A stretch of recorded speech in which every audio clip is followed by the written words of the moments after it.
Hi guys, welcome back to our channel. So in this guide, I'm going to show you how to leave a leak in Fantasy Premier League. So you'll need to use the official FPL website on a web browser, even if you're on a mobile device. The mobile application does not allow you to leave leaks.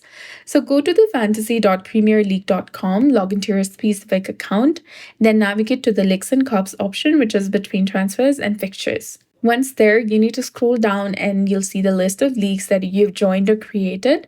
Now, next to the league that you want to leave, you'll get this icon right here with the arrow button. Go ahead and select it, and you'll get two different options of yes, I want to leave this league, and no, I do not want to leave.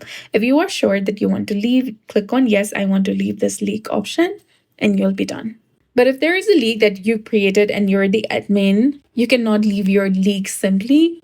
So for that, you need to scroll all the way down and click on delete league. You do not have the option to actually leave the league that you created. You just have the option to delete it. And once deleted, the players entered in the league will still exist and can enter other leagues if desired. So that's it. I hope you found this video helpful. If you did, please like, share, and subscribe. Thanks for watching. We'll see you again in the next one.